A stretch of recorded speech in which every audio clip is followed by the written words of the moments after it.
સુરત મહાનગરપાલિકાની ચૂંટણીમાં રાજકીય ગરમાટો આવ્યો હોય તેમ કોંગ્રેસ પ્રમુખે કલેક્ટરાલયે પહોંચી પોલીસ પર ગંભીર આરોપ કરી કહ્યું હતું કે પોલીસ ખાનગી કપડામાં ઉમેદવારોના ઘરે જઈ ફોડવાનો પ્રયાસ કરી રહી છે। સુરત મહાનગરપાલિકા ચૂંટણીમાં સુરત કોંગ્રેસ દ્વારા ગંભીર આરોપ લગાવ્યો છે, જેમાં સુરત કોંગ્રેસ પ્રમુખ વિપુલ ઉદનાવાલા સહિતનાઓએ કલેક્ટરાલયે પહોંચી રજૂઆત કરી હતી કે સુરત પોલીસ ખાનગી કપડામાં ઉમેદવારોના ઘરે પહોંચી રહી છે અને ઉમેદવારોને બીવડાવી ફોડવાની કોશિશ કરી રહી છે। કોંગ્રેસના ઉમેદવારોને પોલીસને હાથો બનાવી ફોડવાનો પ્રયાસ કરવામાં આવી રહ્યો છે હોવાના કોંગ્રેસના ગંભીર આરોપથી ખળબળાટ મચી ગયો છે। તો ગત સુરત મહાનગરપાલિકાની ચૂંટણીમાં જે રીતે કોંગ્રેસના ઉમેદવારોને તોડવામાં આવ્યા હતા તે પ્રમાણે તોડવાનો પ્રયાસ કરવામાં આવતો હોવાનો આરોપ વિપુલ ઉદનાવાલાએ કર્યો હતો।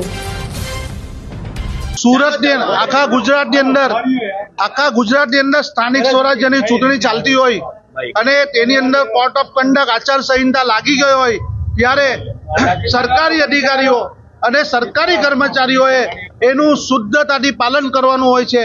ત્યારે અહીં સુરતની અંદર એક ભારતીય જનતા પાર્ટીની પોલીસ શાખા એસઓજી તેના પીઆઈ ખુલ્લેઆમ કોર્ટ ઓફ કન્ડક્ટનું પાલન નથી કરતા। તેઓ સાદા ડ્રેસની અંદર હથિયાર સાથે ફરે છે।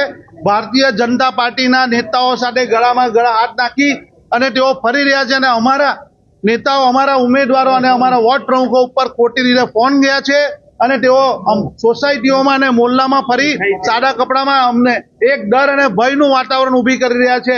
તેની સામે અમે ફરિયાદ કરવા આવ્યા છે કે સોનાર અને નકુમની તાત્કાલિક બદલી નહીં થાય તો કોંગ્રેસ પાર્ટી અહીં ધરણા કરશે અને અમે લોકો એની આંદોલન અહીંયા શરૂ કરીશું ગાંધી ચિંધ્યામાં। અભય થઈને નિષ્પક્ષતાથી નિરપેક્ષ રીતે વાસ્તવિકતાનો અરીસો રૂપી સચોટ માહિતી લાવતો સત્યની સાથે અભય ટાઈમ્સ।